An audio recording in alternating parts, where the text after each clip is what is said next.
हमको क्वेश्चन दिया है from a point P a plane is drawn at right angle to OP to meet the coordinate axis at ABC. Prove that area of triangle ABC is इतना where r is measure of OP. ठीक है, तो देखो हमको पहले करना क्या है, पी पॉइंट दिया हुआ है और हमको ओरिजिन दिया हुआ है, ओ का मतलब ओरिजिन दिया हुआ है, उससे परपेंडिकुलर एक प्लेन बनाना है। ठीक है, तो सपोज कर लो ये आपका कोई ओ पॉइंट है, ये पी पॉइंट है। ठीक है, हमने ओ और पी मिला के एक लाइन बना दिया। इसका लेंथ कितना दिया हुआ है, आर के बराबर दिया हुआ है। इस लाइन के परपेंडिकुलर, परपेंडिकुलर कैसे होगा, ऐसे होगा। हमको क्या करना है, एक प्लेन बनाना है जो क्या कोऑर्डिनेट एक्सिस मतलब एक्स वाई जेड एक्सिस को ए बी सी पॉइंट पे टच करता है। और फिर उस ए बी सी पॉइंट को जब हम मिलाएंगे तो हमको एक ट्रायंगल का फॉर्मेशन होता हुआ दिखेगा। ये बात भी वो बोला है, हमको उस ट्रायंगल का एरिया इतना होगा, ये बात देखना है। ठीक है, तो देखो आपको दिया क्या है, कुछ ऐसा दिया हुआ है। सपोज कर लो ये एक्स एक्सिस है, ये वाई एक्सिस, ये जेड एक्सिस, ये ओरिजिन, और कोई यहाँ पे एक पॉइंट पी दिया हुआ है। ठीक है, उससे हमने क्या किया, पहले एक ओपी लाइन बनाया। ठीक है, ओपी लाइन क्या है, कुछ ऐसा था। इसके परपेंडिकुलर हमको प्लेन बनाना था। ठीक है, इसके परपेंडिकुलर हमको प्लेन बनाना था, मतलब क्या, ये जो प्लेन बनेगा उस प्लेन के अंदर आपका पी वाला पॉइंट इंक्लूड रहेगा, क्योंकि हमने पी और ओ जो हमने ओ और पी लाइन बनाया उसके परपेंडिकुलर आप प्लेन बना रहे हो, तो और पी इस साइड में है तो प्लेन के अंदर पी पॉइंट इंक्लूड रहेगा। ठीक है, तो हम क्या करते हैं, जो प्लेन है वो एक्स एक्सिस को सपोज कर लो ए पॉइंट पे टच करता है, वाई एक्सिस को बी पॉइंट पे और जेड एक्सिस को सी पॉइंट पे टच करता है, ऐसा मान लो। इनको मिलाओगे तो एक ट्रायंगल का फॉर्मेशन होता हुआ आपको दिखेगा। ठीक है, तो एक सेकेंड, ये ट्रायंगल का फॉर्मेशन होता हुआ आपको दिखेगा, जिसके अंदर ये पी पॉइंट क्या है, इसी प्लेन के अंदर, कौन सा प्लेन, एबीसी प्लेन के अंदर लाई करता है। ठीक है, पी को हल्का सा इधर बना दो और क्या कर दो, ओरिजिन से मिला दो। ठीक है, तो हमको ओपी का लेंथ किसके बराबर दिया हुआ है, आर के बराबर। थोड़ी सी बात इसके बारे में करते हैं। तो हमको ओपी का लेंथ दिया हुआ है आर के बराबर। ठीक है, तो ओपी वेक्टर पहले बनाते हैं। तो देखो यार, ओरिजिन का कोऑर्डिनेट 0 0 0, पी पॉइंट का coordinate x dash y dash z dash, तो आपका ओपी वेक्टर किसके बराबर होगा, x dash minus zero i cap plus y dash minus zero k cap plus z dash minus zero j sorry x dash minus zero i cap plus y dash minus zero j cap plus z dash minus zero k cap के बराबर होगा। ठीक है, मतलब कहने का simple आपको मिलेगा x dash i cap plus y dash j cap plus z dash k cap के बराबर। ठीक है, अगर आपको इसका मैग्नीट्यूड निकालना है मतलब लेंथ निकालना है तो क्या करोगे आप, ओ पी का मैग्नीट्यूड निकालने के लिए आप क्या करोगे, अंडर रूट ऑफ आई जे के कंपोनेंट का स्क्वायर करोगे, सम लोगे, मतलब क्या, एक्स डैश का स्क्वायर प्लस वाई डैश का स्क्वायर प्लस जेड डैश का स्क्वायर करोगे। तो यही आपको आर का वैल्यू दिया हुआ है, जो आर आपको यहाँ पे दिया हुआ है उसका वैल्यू कितना है, इतने के बराबर। ठीक है, तो इसको हम साइड में लिख लेते हैं कि आर कितना दिया हुआ है, under root of x dash का स्क्वायर प्लस वाई डैश का स्क्वायर प्लस जेड डैश का स्क्वायर दिया हुआ है। ठीक है, तो देखो हम थोड़ी सी और बात कर लेते हैं ओपी लाइन या ओपी वेक्टर आप बोल दो, उसके डायरेक्शन कोसाइन के बारे में। ठीक है, क्योंकि देखो ये जो आपका प्लेन था उसके अंदर पी पॉइंट इंक्लूड था और पी से ओ की तरफ हमने एक परपेंडिकुलर बनाया। अगर इस लाइन के परपेंडिकुलर प्लेन है, ठीक है, इसके परपेंडिकुलर ये प्लेन है तो इसके परपेंडिकुलर ये लाइन भी तो है। अगर इसके 90 डिग्री पे ये रखा हुआ है तो इसके भी 90 डिग्री पे ये लाइन रखा हुआ है, मतलब ये जो प्लेन का नॉर्मल निकलने वाला है वो क्या होगा, यही होगा। ठीक है, तो अगर हम इसके बारे में बात करें ओपी के बारे में, तो ओपी वेक्टर दिया हुआ है। कोई भी हमको वेक्टर दिया रहता है, अगर हमको उसका डायरेक्शन कोसाइन चाहिए तो पहले हम क्या करते हैं, उस वेक्टर को यूनिट वेक्टर के अंदर कन्वर्ट करते हैं। ठीक है, तो पहले क्या करते हैं, इस वेक्टर को, ओपी वेक्टर को यूनिट वेक्टर के अंदर कन्वर्ट करते हैं। यूनिट वेक्टर के अंदर कैसे कन्वर्ट होगा,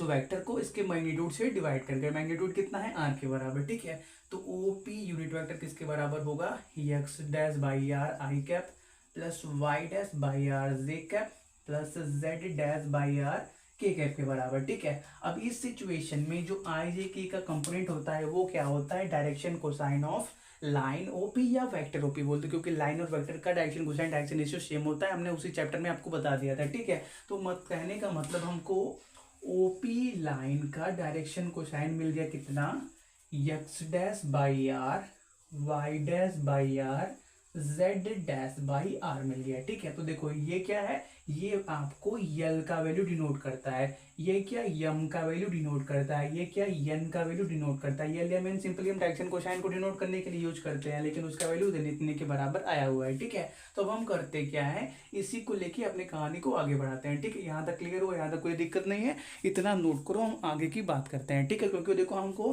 किसी भी एक प्लेन से निकलने वाले नॉर्मल मतलब नॉर्मल लाइन का डायरेक्शन कोसाइन दिया हुआ है, तो उसका यूज करके हम क्या कर सकते हैं, प्लेन का इक्वेशन निकल सकते हैं। ठीक है, तो लिख देना आप, since direction cosine of line OP या वेक्टर ओपी इज इतना, देयरफॉर इसको हम रब कर देते हैं। ठीक है, therefore the equation of plane, equation of plane कौन सा प्लेन, ये जो एबीसी प्लेन दिया हुआ है उसके बारे में बात चल रही है। उसका इक्वेशन क्या होगा, x dash by r into x plus y dash by r into y plus z dash by r into z equal to r. देखो हमने नॉर्मल फॉर्म के अंदर इक्वेशन ऑफ प्लेन क्या होता है वो उसके बारे में आपको बताया था। ठीक है, बस उसी का यूज किया हुआ है। ठीक है, कुछ और ज्यादा नहीं किया हुआ है। तो अब हम क्या करते हैं, थोड़ा सा यक्स वाई जेड के वैल्यू को निकालने की बात करते हैं। ठीक है, तो यक्स का वैल्यू कैसे निकलेगा, अगर सॉरी उसके लिए उससे पहले क्या करते हैं, नीचे सभी में आर है ना, तो आर कॉमन करके राइट में मल्टीप्लाई कर देते हैं। ठीक है, तो हमको क्या मिल जाएगा, x dash plus y dash plus z dash equal to r square मिल जाएगा। ठीक है, अब क्या करते हैं, अब यक्स वाई जेड का वैल्यू निकालने की बात करते हैं। तो यक्स का वैल्यू निकालना है और ये प्लेन का इक्वेशन नॉर्मल फॉर्म के अंदर दिया हुआ है, तो आप क्या करोगे, इसको देखोगे और इसको देखोगे। ठीक है, x dash is equal to r square दिया हुआ है। ठीक है, तो यक्स का वैल्यू किसके बराबर आ गया, r square by x dash के बराबर आ गया। ठीक है, तो हम क्या करते हैं, क्वेश्चन को रब कर देते हैं। ठीक है, उसका काम हो गया है, बस फाइनल रिजल्ट को याद रखना क्या हमको प्रूफ करना है। ठीक है, तो यक्स का वैल्यू कितना आ गया, r square by x dash आ गया। वैसे आप इसको और इसको कंपेयर करोगे तो आपको वाई का वैल्यू मिलेगा। वाई का वैल्यू कितना मिलेगा आपको, वाई का वैल्यू मिलेगा r square by y dash मिलेगा। फिर क्या करते हैं, जेड के बारे में बात करते हैं। ठीक है, तो जेड मतलब क्या इसके बारे में, तो जेड का वैल्यू कितना मिलेगा आपको, आर स्क्वायर बाई जेड के बराबर, जेड डैश के बराबर मिलेगा। ठीक है, तो देखो ये एक्स वाई जेड का वैल्यू क्यों निकाला अभी आपको बताते हैं। ठीक है, क्योंकि देखो ये कोऑर्डिनेट एक्सिस जो एक्स वाई जेड एक्सिस है उसके अगर हम उसके बारे में बात करें तो ये जो ए पॉइंट है वो क्या एक्स एक्सिस के ऊपर है, और एक्स एक्सिस के ऊपर वाई और जेड के कोऑर्डिनेट क्या होते हैं, जीरो। मतलब यहाँ पे सिर्फ क्या होगा, एक्स का कोऑर्डिनेट ही बचा हुआ, मतलब इसका कोऑर्डिनेट अगर हम इसके पोजीशन की बात करें तो उसको हम क्या लिखेंगे, एक्स कॉमा जीरो लिखेंगे। अगर बी पॉइंट के बारे में बात करें तो वो कहाँ पे, वाई एक्सिस के ऊपर। वाई एक्सिस के ऊपर एक्स और जेड क्या होते हैं, जीरो, सिर्फ बी का कोऑर्डिनेट बचा होता है। तो बी का पोजीशन कैसे बताओगे आप, zero comma b comma zero से। और अगर हम बात करें इसके बारे में, सॉरी वाई कर दो क्योंकि वाई एक्सिस पे चल रहा है। ठीक है, क्योंकि हमने वाई यहाँ पे लिखा हुआ है तो वाई के टर्म में लिखो। ठीक है, और सी कहाँ पे है, जेड एक्सिस के ऊपर। जेड एक्सिस पे क्या होता है, सिर्फ जेड का कोऑर्डिनेट बचा होता है, एक्स और वाई जीरो होता है। मतलब सी का पोजीशन कैसे निकालोगे, जीरो कॉमा स्मॉल जेड से। ठीक है, तो अब हम करते क्या है, जो अभी हमने इससे पहले टॉपिक पढ़ा एरिया ऑफ ट्रायंगल और उससे रिलेटेड दो क्वेश्चन किए, बेस एकदम वैसे ही ये क्वेश्चन बन चुका है। ठीक है, आपको तीनों पॉइंट के कोऑर्डिनेट पता चल गए हैं। हमको क्या करना है, एरिया ऑफ ट्रायंगल का बस फॉर्मूला लगाना है। ठीक है, तो देखो एरिया ऑफ ट्रायंगल आप कई तरीके से निकाल सकते हो। ठीक है, अगर नोट नहीं किया हो थोड़ा सा पीछे जाके नोट कर लेना। ठीक है, तो देखो एरिया ऑफ ट्रायंगल आप कई तरीके से निकाल सकते हो। देखो अब जो भी हमने टॉपिक पढ़ा इससे पहले और जो क्वेश्चन किया उसके अंदर हमने दो तरह से एरिया ऑफ ट्रायंगल निकाला हुआ है। एक क्या किया हुआ है, area of triangle is equal to under root of del x का स्क्वायर प्लस डेल वाई का स्क्वायर प्लस डेल जेड का स्क्वायर किया हुआ है, जिसके लिए आपको क्या करना पड़ेगा, del x del y del z का फॉर्मूला निकालना पड़ेगा। ठीक है,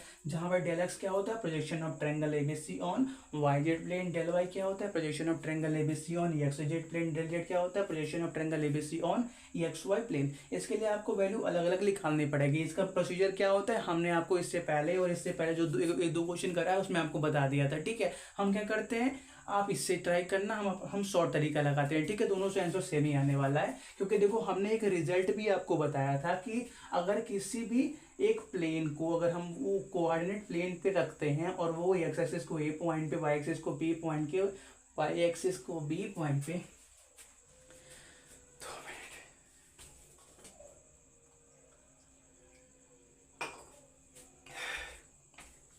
और जेड एक्सिस को कोई सी पॉइंट पे कट करता है ओ से ए तक का लेंथ अगर स्मॉल एक्स के बराबर है, ओ से बी तक का लेंथ स्मॉल वाई के बराबर है, ओ से सी तक का लेंथ अगर स्मॉल जेड के बराबर है, तो जो एरिया ऑफ ट्रायंगल होता है उसको डायरेक्टली आप 1/2 under root of B square C square plus A square B square plus B square और क्या सी ए कर लो, ठीक है, सी स्क्वायर ए स्क्वायर से निकाल सकते हो। ठीक है, तो देखो आप ये फॉर्मूला लगाओगे तब भी आपको सेम रिजल्ट मिलेगा, ये फॉर्मूला लगाओगे तब भी आपको सेम रिजल्ट मिलेगा। इसका फायदा ये है कि आपको सिर्फ बस क्या करना है, अपने वैल्यूज को यहाँ पे पुट करना है। इसके लिए क्या करना पड़ेगा, आपको निकालना पड़ेगा। ठीक है, तो हम क्या करते हैं, इस फॉर्मूले का यूज करते हैं। ठीक है, अपना क्या आंसर निकालने के लिए। ठीक है, तो देखो ये जो b है ये क्या, यहाँ पे ये जो o से b तक का लेंथ है उसको डिनोट करता है। यहाँ पे हमने y लिखा हुआ है, और तो यहाँ पे हम भी क्या कर लेते हैं, इसी टर्म में अपने फॉर्मूले को लिख लेते हैं। ठीक है, तो हमारा फॉर्मूला कुछ ऐसा दिखेगा, 1/2 under root of y square z square plus x square y square plus z square x square. ठीक है, हम क्या करते हैं, बस अपने पॉइंट्स को यहाँ पे पुट करते हैं। ठीक है, तो हमको ये सभी मिल चुका है, हम इसको रब कर देते हैं। ठीक है, तो हमको क्या क्या मिलेगा,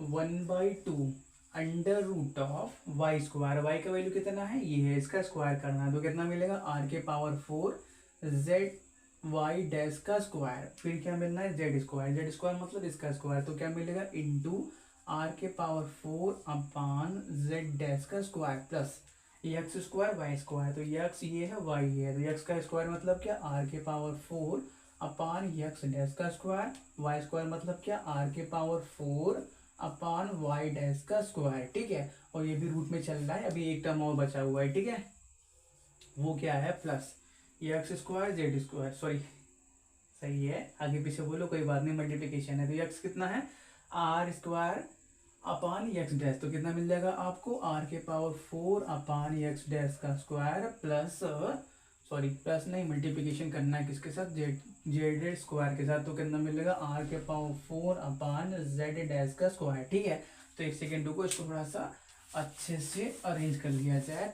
तो हमको क्या दिया हुआ है, area of triangle equal to half under root of r के पावर 4 आर के पावर 4 कितना हो जाएगा, आर के पावर 8 अपान वाई डैश का स्क्वायर जेड डैश का स्क्वायर प्लस ये भी क्या हो जाएगा, आर के पावर 8 अपान एक्स डैश का स्क्वायर वाई डैश का स्क्वायर प्लस ये वाला टर्म आर के पावर 8 अपान एक्स डैश का स्क्वायर जेड डैश का स्क्वायर। ठीक है, तो अब क्या करो, देखो ऊपर सभी जगह आर के पावर 8 दिख रहा है आपको, तो सबको कॉमन करके बाहर निकालो, तो कितना मिलेगा आपको, area of triangle equal to half under root के अंदर आर के पावर 8 कॉमन मिले, कॉमन निकाल दिया, और बचेगा क्या, 1 अपान ये वाला term y z y dash का स्क्वायर जेड डैश का square plus 1 upon x dash का स्क्वायर वाई डैश का square plus 1 upon x dash का स्क्वायर जेड डैश का स्क्वायर। ठीक है, इतना बचेगा। तो देखो ये सभी रूट के अंदर है। ठीक है, अगर हम बात करें इसके बारे में, तो ये कितना लिखा हुआ है, आर के पावर 8 और उसके उसके में क्या लिखा हुआ है, रूट लगा हुआ है,